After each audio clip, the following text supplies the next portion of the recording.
अस्सलाम वालेकुम, मैं हूं नीलम असलम। कैसे हैं आप सब लोग? बहुत सारे मैसेजेस आते हैं जिस दिन नूर मुकद्दम केस के ऊपर बात नहीं की जाती कि आप लोग प्लीज़ नूर मुकद्दम केस के ऊपर बात करना मत छोड़िएगा। सबसे पहले आप लोगों को यकीन दहानी करा दूं, इस केस पे पूरी नज़र है। इसको एक केस की तरह मैं नहीं ले रही। फ़र्स्ट डे से मैं इसको एक जिहाद की तरह, एक जंग की तरह, एक कॉज की तरह, एक मकसद की तरह मैं इस केस के पीछे पड़ी हूँ ताकि इसमें इंसाफ हो। और इस मुल्क के जो ऐसे लोग हैं जिनके पास बहुत पैसा है और जो ये समझते हैं कि वो पैसे से कुछ भी ख़रीद सकते हैं, यहाँ तक कि कानून को भी ख़रीद सकते हैं, इंसाफ को भी ख़रीद सकते हैं, उनको जो है ना एक बड़ा मैसेज आए और उनके लिए ये निशान इबरत बने। इसमें जो नूर ने कुर्बानी दी है, बहुत सारे लोगों को इससे बड़ी तकलीफ़ होती है, लेकिन नूर ने कुर्बानी दी है।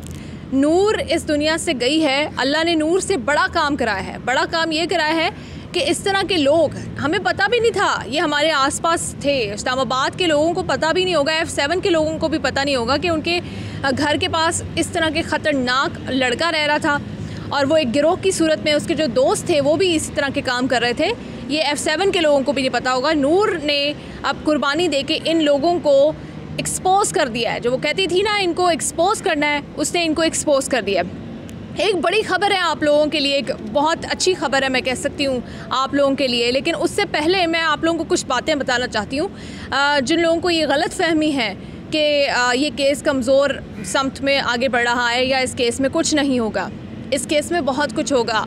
आप यकीन रखिए, बहुत सारी चीज़ें जो अब तक इस्टेब्लिश हो चुकी हैं वो ये हैं कि ज़ाहिर जाफ़र नूर मुकद्दम से शादी नहीं करना चाहता था। जी हाँ, ये कहानी जो पहले दिन से वो सुना रहा है, उसके जो आसपास के लोग हैं वो तो शादी पे बिलीव ही नहीं करता था, वो तो रिलीजन पे भी बिलीव नहीं करता था, वो शादी वाला लड़का ही नहीं था, शादी का मटेरियल ही नहीं था। तो वो इस बात पे कैसे नूर पे गुस्सा कर सकता था? वो ये चाहता था कि वो उसके साथ ताल्लुकात रखे। तो ये बात इस्टेब्लिश हो चुकी है। उसके बाद ये भी इस्टेब्लिश हो चुका है कि नूर वहाँ पर अपनी मर्ज़ी से नहीं गई थी, इसके दोस्तों के इसरार पे वहाँ गई थी। एक और चीज़ जो इस्टेब्लिश हो चुकी है कि नूर वहाँ पे अपनी मर्ज़ी से रह भी नहीं रही थी, उसको वहाँ पे महसूर करके, उसको कैद करके, उसको ब्लैकमेल करके, उसको डरा धमका के वहाँ पर रखा गया था। एक और चीज़ जो इस्टेब्लिश हो चुकी है इस केस में कि ज़ाहिर जाफ़र ज़हनी मरीज़ बिल्कुल भी नहीं है।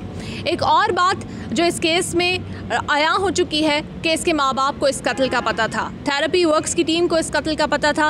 ये जो 11 लोग हैं जिनको हवालात में इस वक्त रखा गया इस शख्स की वजह से, ये 11 के 11 को पता था कि कत्ल हुआ है और इन 11 के 11 ने पुलिस को कॉल नहीं की और ये 11 के 11 इस जुर्म को छुपाना चाहते थे और ज़ाहिर जाफ़र को बचाना चाहते थे। ये चीज़ें इस्टेब्लिश हो चुकी हैं। अब लोगों को बड़ी टेंशन थी कि अगर इनमें से किसी ने गवाही ना दी या बैकआउट कर गया तो क्या होगा। तो परेशान ना हो। इस केस में जो साइंटिफिक एविडेंस है, जो डीएनए की रिपोर्ट्स हैं, डीएनए मैच हुआ है, जो फॉरेंसिक की रिपोर्ट है, जो वीडियोस आई हैं उनका जो फॉरेंसिक हुआ है जिसमें ये साबित हुआ है कि ज़ाहिर जाफ़र जिस तरह से घसीट रहा है नूर मुकद्दम को, ये सारी चीज़ें जो इस्टेब्लिश हो चुकी हैं, ज़ाहिर जाफ़र को फांसी तक पहुंचाने के लिए, तख्ता-ए-दार पर लटकाने के लिए ये साइंटिफिक एविडेंस भी काफ़ी है। किसी शख्सी ज़मानत की गवाही की ज़रूरत नहीं है। तो आप परेशान ना हो। ये 11 के 11 लोग भी अपना ज़मीर बेच देंगे, सो जाएंगे, इनका ज़मीर सोया हुआ होगा, मुर्दा हो जाएगा, नहीं बोलेंगे कि ज़ाहिर जाफ़र कातिल है, तो भी ज़ाहिर जाफ़र को तख्ता-ए-दार पर लटकने से कोई नहीं बचा सकता। और साइंस आपको बुरी लगती है, लेकिन साइंस ने इतनी तरक्की कर ली है कि साइंस ही अब ज़ाहिर जाफ़र को तख्ता-ए-दार पर लटकाने के लिए काफ़ी है। ये जो रिपोर्ट है वो कैसे, क्योंकि माजी में इसकी मिसालें मिलती हैं। ज़ैनब का केस आपको याद होगा, ज़ैनब के केस का कोई वहाँ पे गवाही नहीं थी, लेकिन जो CCTV कैमरा से मुलज़िम इमरान को पहचाना गया था और DNA मैच करके उसके बाद उसको फांसी जो है दी गई थी। तो आप बेफिक्र हो जाएं, कोई नहीं भी बोलेगा तो ये फांसी पर लटकेगा, फ़ोन नहीं भी खुलेगा तो ये फांसी पर लटकेगा, फ़ोन का डाटा नहीं भी सामने आएगा तो ये फांसी पर लटकेगा। तो ये आप लोग जो है वो बिल्कुल बेफिक्र हो जाएं। दूसरा एक और चीज़, इसके जितने भी दोस्त हैं, 10 हैं, 12 हैं, 15 हैं, एक बात मैं आपको बता दूं, शायद अभी तक आपको किसी ने ना बताई, उन सब की 161 की स्टेटमेंट रिकॉर्ड हो चुकी है। पुलिस काम कर रही है, कुछ काम को मुख्फी रखा जा रहा है। वो ये 10 या 15 दोस्त जो इसके हैं, ये सब अदालत में आके गवाही देने को भी तैयार है। जो भी ये इन्फॉर्मेशन जानते हैं वो अदालत में आके बयान करने को भी तैयार है और इन सब की 161 की स्टेटमेंट जो है वो रिकॉर्ड हो चुकी है।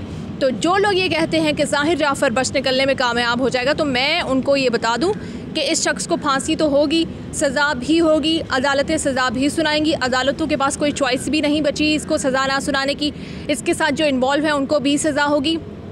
उसके बाद अगर जो आपको डर है, मुझे अभी तक कोई डर नहीं है। मुझे उसके बाद का डर है कि बहुत सालों बाद ये कुछ अपनी जान बख्शी के लिए कोई डील या कुछ डराना धमकाना नूर की फैमिली को इस तरह से ना कर ले। लेकिन वो भी मुझे उम्मीद है कि नूर के जो वालिद हैं वो कोई आम शख्स नहीं है, वो भी एक बाअसर शख्स हैं, तो उनको डराना धमकाना और इस केस को ख़त्म कराना भी आसान नहीं होगा। तो आप लोग बेफिक्र होकर घर में बैठे, हमने इस केस में नज़र रखी हुई है और जैसे कोई ऐसी चीज़ आएगी जो आपसे शेयर करना बहुत ज़रूरी होगी वो भी आपको बताऊंगी और इस केस को दबने भी नहीं देंगे। आपने बेफिक्र रहना है। मैं भी पाकिस्तान की एक बेटी हूँ और पाकिस्तान की दूसरी बेटी के लिए आवाज़ उठाना मेरा फ़र्ज़ है। बहुत शुक्रिया।